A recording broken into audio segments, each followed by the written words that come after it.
Assalomu alaykum o'quvchilar. Yaxshimisizlar? Ahvollar joyidami, ko'ngillarda. Xo'p, bugungi darsimiz Xudo xohlasa alkanlarning kimyoviy xossalari haqida gaplashamiz. Xo'p, alkanlarning kimyoviy xossalari deganda uni reaksiyaga kirishi, kimlar bilan kirishadi, qanday sharoitda kirishadi, nima hosil bo'ladi?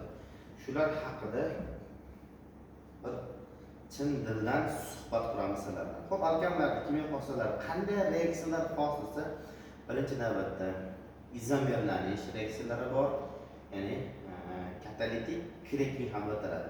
Parchalanish reaksiyalari bor. Ularda o'rin almashinish reaksiyalari bor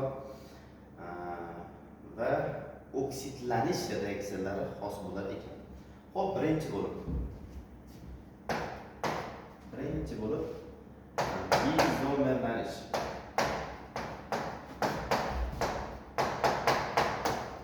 Izomerlanish reaksiyasi yoki katalitik cracking desidan bo'ladi.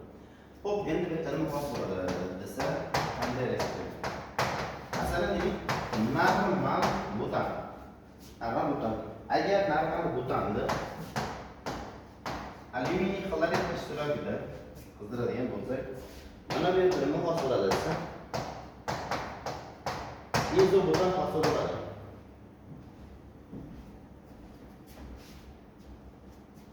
Butandan izobutan. Xo'p, endi mana bu yerda bu birinchi reaksiya, ikkinchi reaksiya.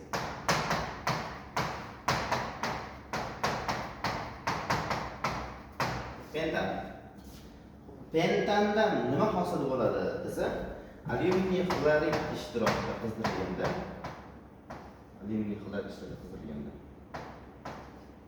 uning izomerlari hosil bo'ladi. Ya'ni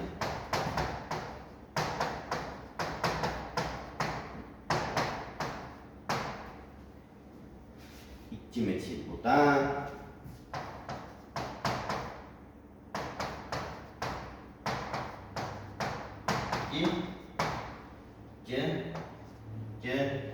dimetil propanlarni olish. Xullas kalom, alkandan ushbu alkanning izomerlarini hosil qilish mumkin. Shuning uchun ham o'z reaksiyasi izomerlanish reaksiyasi deb ataladi.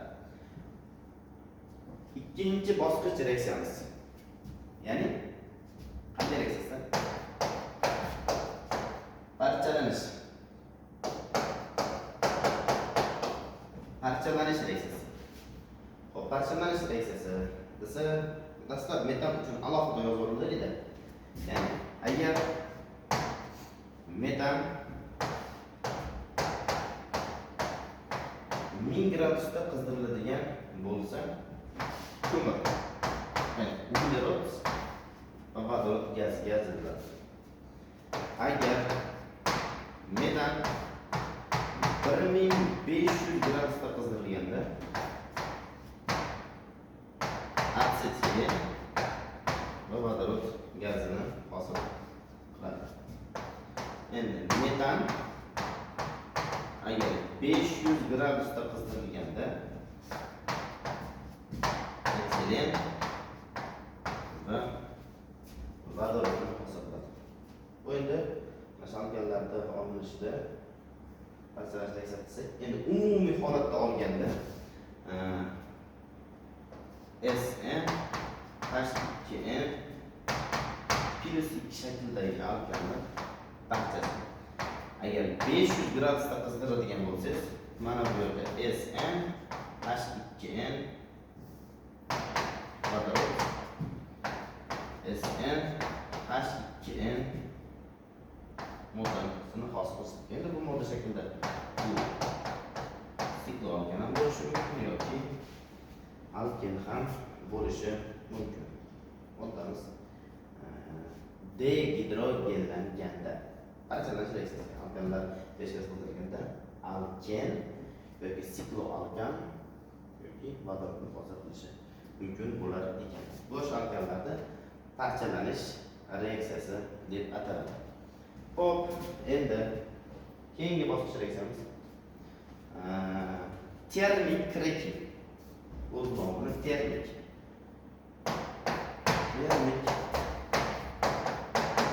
teng. Termetrik. Hop, termetrikning havosida juda ham qattiq qizdirib parchalash.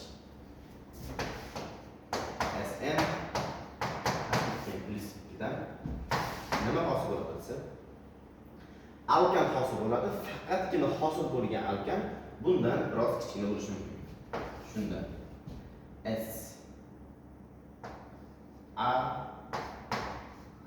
H demaydi, shuni X deydi. H X va buni sherigi S Y H 2Y. Va mana shu jarayonda dastlabki n ning qiymatı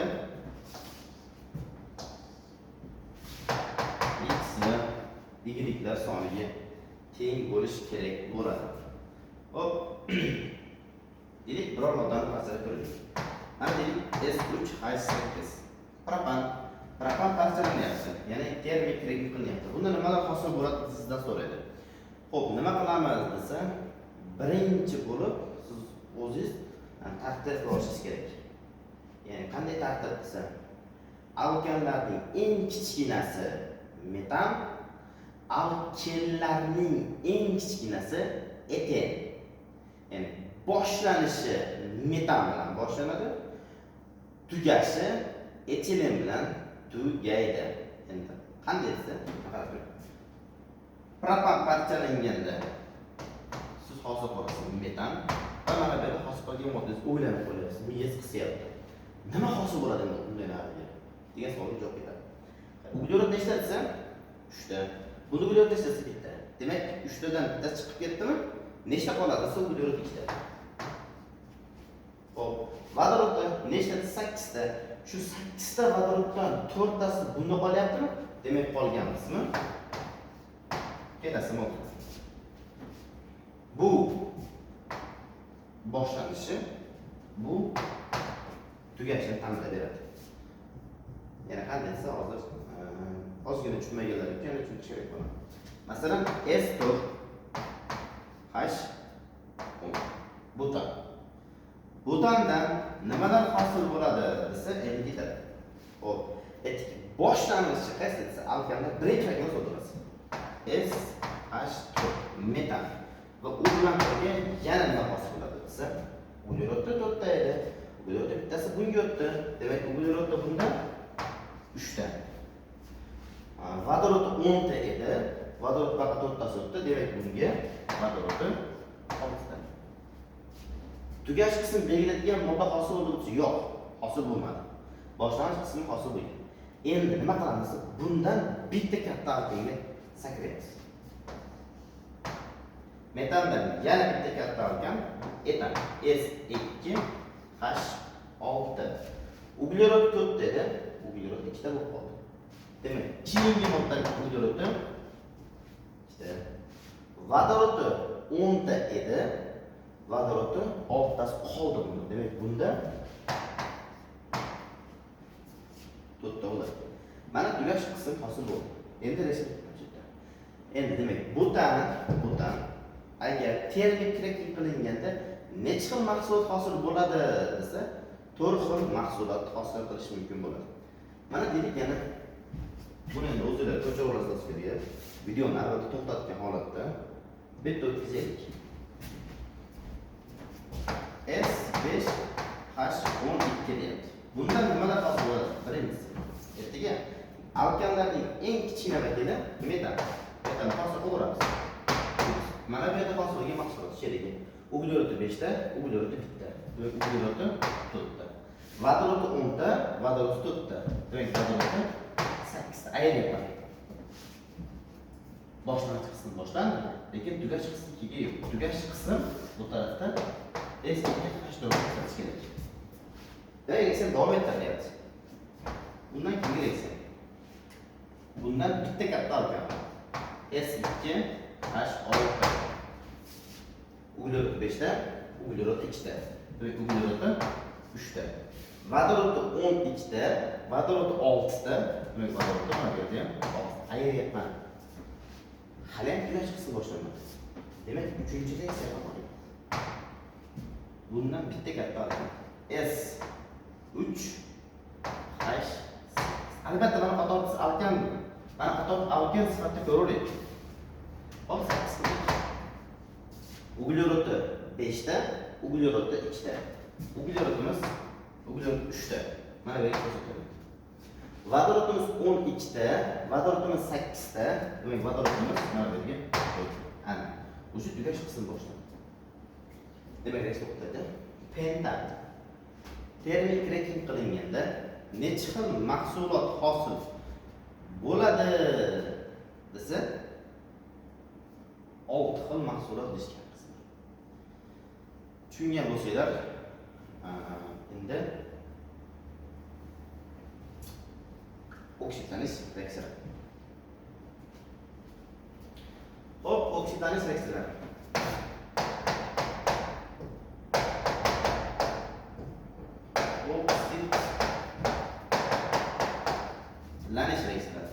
Oksidlanish reaksiyalarining umumiy formula bo'yicha yozamiz. Ya'ni bu yerda SN H2N plus 2 alkallarning umumiy formulasi plus kislorod ta'sirida har qanday organik modda, ya'ni har qanday uglevodorod yonganda karbon angidrid va suv hosil qiladi. Har qanday uglevodorod yonganda karbon angidrid va suv hosil qiladi. Endi bu tenglab olamiz. Qanday tenglaymiz? Xo'p, uglerod soni nechta? Enta. Demak, karbon angidridlar soni ham enta. Xo'p, vodorod soni nechta? 2n plus 2. Bu 2n plus 2 atomon shaklida. Bizga hozir mana bu yerda ikkita reaksiya kelmagan, qora to'g'ri kerak. Demak, mana buni 2 ga bo'lib berdi. Suvda oldirak kelsangiz n plus 1 bo'lib beradi shunda. Biz vodorodda orqali suvni oldida kalsiy topib oldik. Xo'p, endi kislorod oldida kalsiy qanday topiladi? Qarab. Endi 2 ga ko'paytiramiz. 2n. Xo'p, n plus 1 da bitta kislorod ko'paytiramiz. N plus 1. Demak, общий kislorodlar soni 3n plus 1. Faqatgina bu mana bu kislorod hech narsa yo'q, atomlar shaklida. Endi biz o'tkazishimiz kerak kimga desa, kislorod molekulyar ko'rinishga. Bu degani mana bu qismga bo'lib ber degani. Buni 2 ga bo'ladigan bo'lsak, 1.5n minus 0.5. Kislorod olib qo'yilgan koeffitsient qiymati 1.5n minus 0.5 shaklidamiz. Va mana shunday holatda alkanlarning oksidlanish, ya'ni yonish formulasi kelib chiqadi. Xo'p, deylik birorta alkanda mana shu formulasini tenglik ko'ring. S3H8 plus kislorod ta'sirida karbon angidrid suv hosil qiladi. Karbon suv hosil qiladi. Endi qiymati necha? 3. Demak, mana bu yerga 3. Vodorodning soni 8 ta, buni 2 ga qisqartirish kerak. Endi 4. Kislorod soni 3 kere 2 6. 6 ga 4 qo'shsak 10. 10 2 ga bo'lsak 5. Yoki bu tarafdan foydalanmasdan mana bu alkan o'zidan ham foydalansa bo'ladi.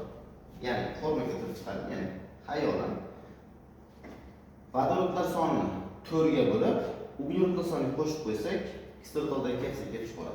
Ya'ni vodorod soni 8, 8 4 ga bo'lsangiz 2, 2 ga 3 qo'shsangiz 5 kelib chiqadi. Ya'ni xuddi shu to'xtatdan ko'ra chiqaring.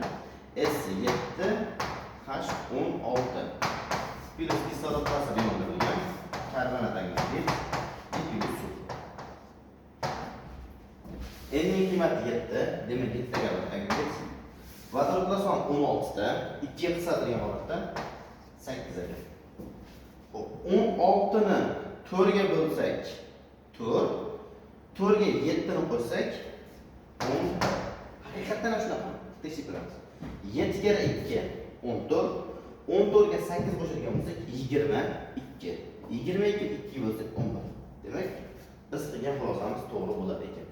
Bu endi ana shu oksidlanish reaksiyasi bo'lar ekan. Xo'p, endi bundan tashqari muhim reaksiya bor, juda ham muhim. Oksidlanish reaksiyasining asosiy qismi bo'lgan Emmanuel reaksiyasi bor. Ya'ni Emmanuel reaksiyasi qanaqasi? Faqatgina kimlar uchun? Juft alkanlar uchun. Juft alkanlar o'rta qismi qilgan holatda karbon kislota hosil bo'ladi. Dedik mana butan oksidlanganida ikki kislota mas'ul hosil bo'ladi. Mana bu yerga endi tenglayman desa qo'yish kerak bo'ladi. 2 qo'yganimizda vodorod son mana bu 10 ta, mana bu yerda hozir 3 ta yerga to'plasak 4 2 bitsak 8 8 ga qo'shsak 10 reaksiya ekan. Bitta 5 4 ta, mana bu yerda bitta, demak 5 ta reaksiya.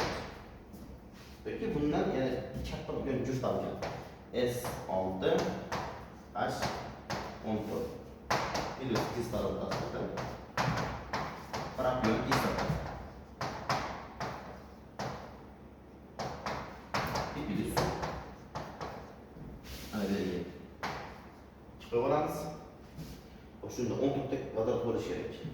3 ta 2 ta 5 ta 5 2 ni qo'shsak 6 6 kere 2 12 12 2 ni qo'shsak 14, yana 5 atom kislotlar. Bu reaksiyamiz mana shu reaksiyamiz. Juft alkanlar oksidlar karbon kislota hosil qilish reaksiyasi Emmanuel reaksiyasi deb ataladi.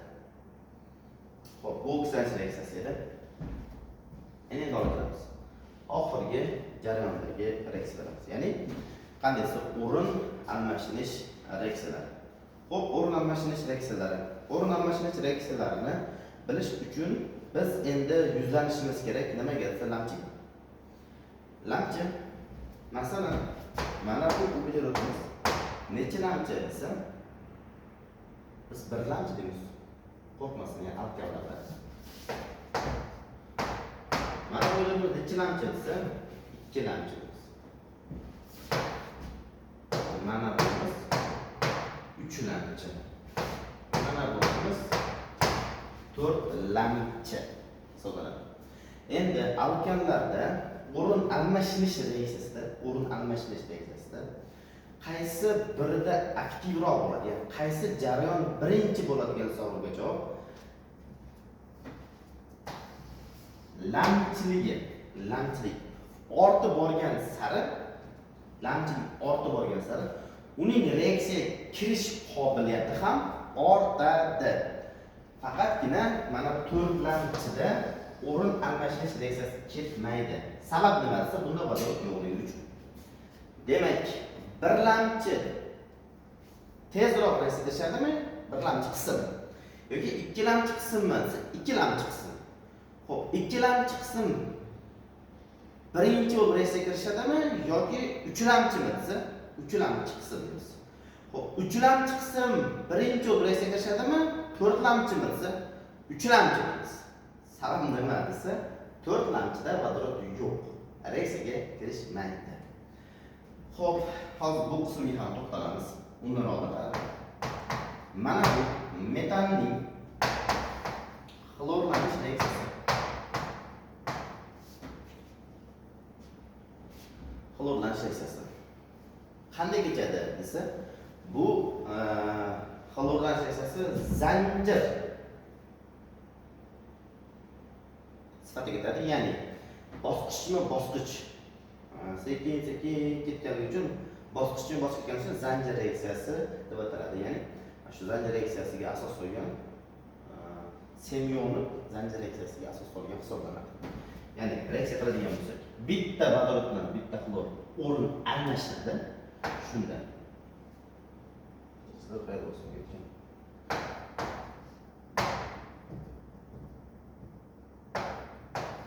Metil xlorid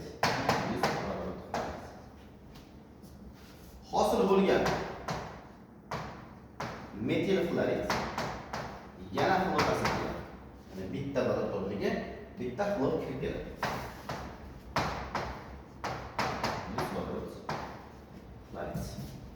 Hosil bo'lgan yana xlor ta'sir qilganda S H xlor 3 plus vodorod xlorid.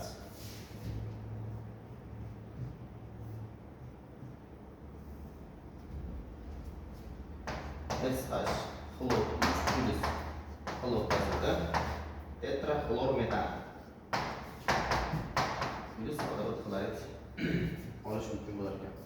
O'zinglar sezganinglardek, kimlardir o'sha angladi. Metan necha bosqichda xlorlanadi desa, 4 bosqichda xlorlanadi. Endi qarab turish shu yerda. Sizlarga og'zaki savol beraman. Unda etan necha bosqichda xlorlanadi desa, albatta bu necha 6 bosqichda xlorlanadi. Sabab nimasi hozir to'g'ri. Deylik, S4H10 butan. Unda butan necha bosqichda xlorlanadi desa, 10 bosqichda. Sabab nima desa, vodorodlar soni 10 ta bo'lganligi uchun. Tushunarli? Keyingi reaksiya. Xo'p, endi mana bu yerda metan bilan xlorning yoki umuman alkanlar bilan xlorlarning nisbat bo'yicha reaksiya kirishyapti. Metan va xlor birga reaksiya kirishganda metil xlorid plus vodorod xlorid.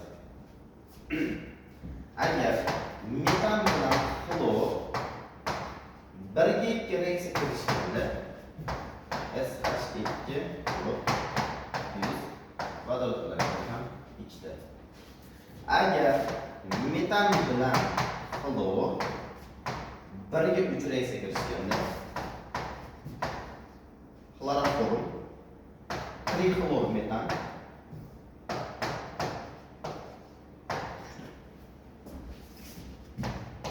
metan bilan xlor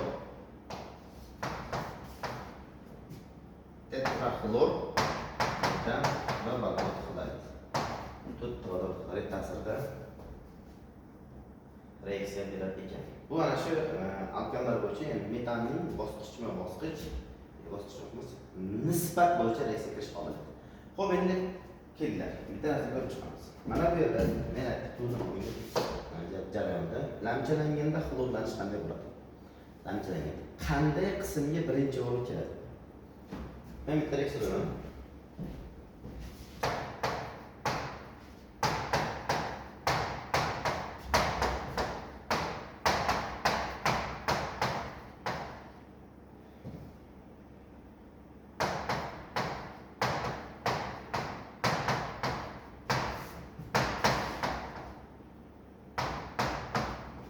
Ushbu reaksiya bizga qanday birikma hosil bo'ladi? Hosil bo'lgan mahsulotning nomini toping yoki qanday mahsulot hosil bo'ladi deydi. Ko'ramiz endi. Birlamchi, ikkilamchi, birlamchi, to'rtlamchi, uchlamchi, birlamchi. Biz aytdikki, eng aktiv qism qayerda desa, lamchisi katta bo'lgan qism. Demak, xlor mana bu yerga reaksiya qilsa yo'q, bu yerga ketish imkoni yo'q. Chunki xlor kilometrga kelish uchun bitta vodorod bo'lishi kerak. Endi demak, to'rtlamchidan kichikroq bo'lgan lamchi bo'lsa, uchlamchi. Demak, uchlamchi qismga borish kerak. Agar uchlamchi bo'lsa, xo'p, uchlamchi qaraymiz. Uchlamchi bormi yo'q bo'lsa bor ekan. Uchlamchi qayerda qarab bo'lsa. Demak, xlor ta'sirlashganda mahsulot SH3, SH2,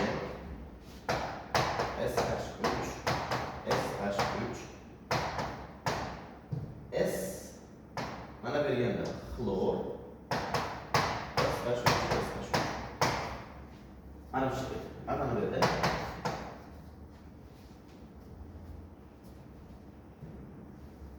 vodorod xlorid bo'lar ekan. Tushunarlimi bilaman? Yana bitta bosh qotiradigan mujmal qism bor. Ya'ni mana bu shaklda.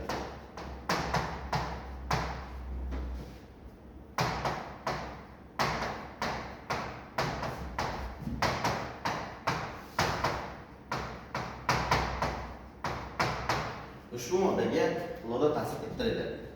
Ta'sir ettirganimizda qanday mahsulot hosil bo'ladi? Xo'p, ko'ramiz.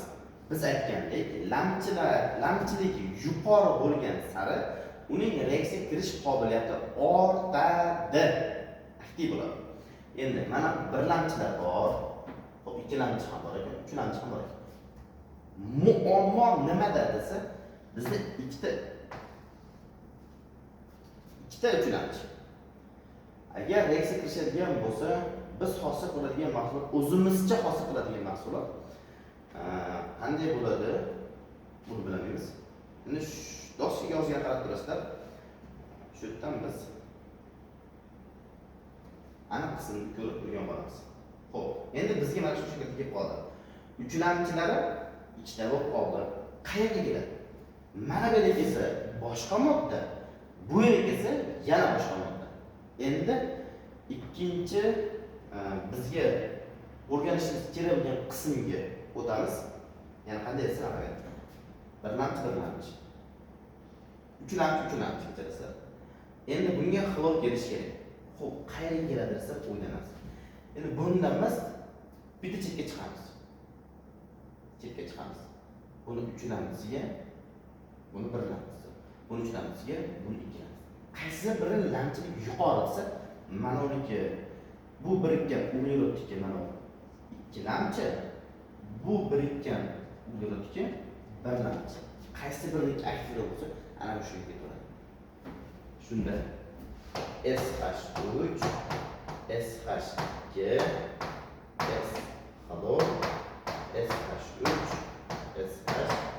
SH3, SH3 degan organizm hisoblanadi. Endi vodorod tugagandan keyin bosqichma-bosqichga turadi. Xlor endi mana bu qismni ochib ketdi. Agar yana xlor tasdiqlanadigan bo'lsa, bu qismga keladi. Bu qismdan vodorod tugaydi. Endi yana xlor tasdiqlansa, endi bunga keladi. Buni ham vodoroddan tugatib qo'ygandan keyin jaraga keladi. Qaysi birinchi gapir?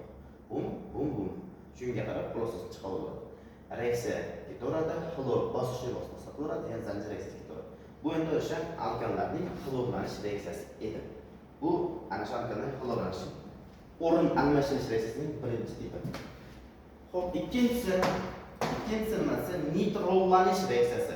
Nitrollanish reaksiyasi kim reaksiyasi? Konovalov reaksiyasi bo'ladi. Konovalov reaksiyasi. Qarang, bu ham ana shu bizga shaklga to'g'ri.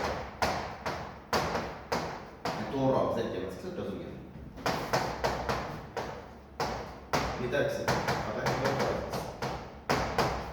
Nitratsiya deganda qanday nitro birikma hosil bo'ladi desa, aytgan lamchilik yuqorimi ana o'sha yerga almashirish ketaverar ekan.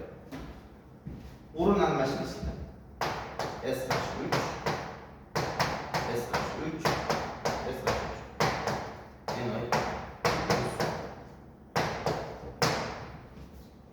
ana bu yerda lamchilik yuqori bo'lganligi uchun. Xo'p, uchinchi reaksiyamiz sulfolanish reaksiyasi. SN H2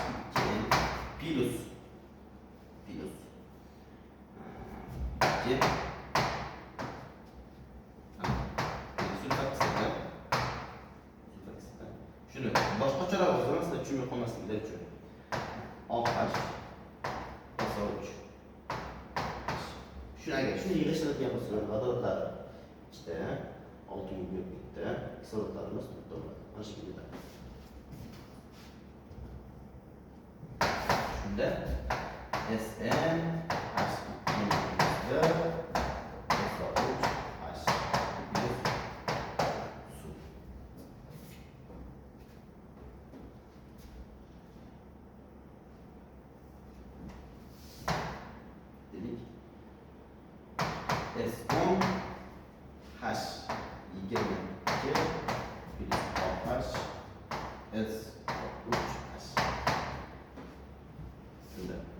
mana bu yerda nima so'ralsa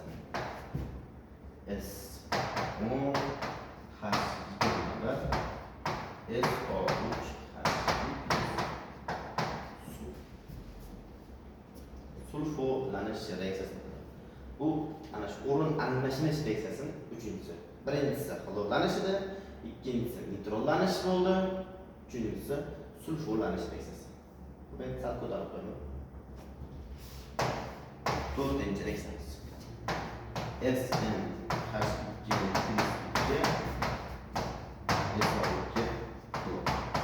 sulfoxlorlanish reaksiyasi deb ataladi. Bunda nima so'radi desa, mana bu yerda vodorod bilan xlor. Biz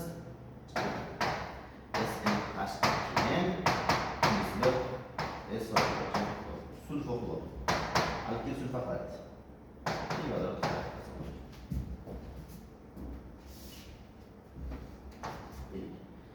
S5H12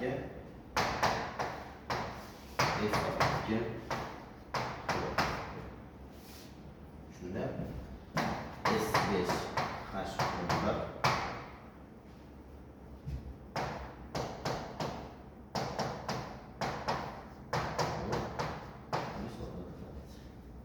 alkil sulfoxlorid hosil bo'lar ekan. Xo'p, tushundinglar degan umiddamiz. Sizlar bilan Murodjon Nabijonov. Salomat bo'lasiz.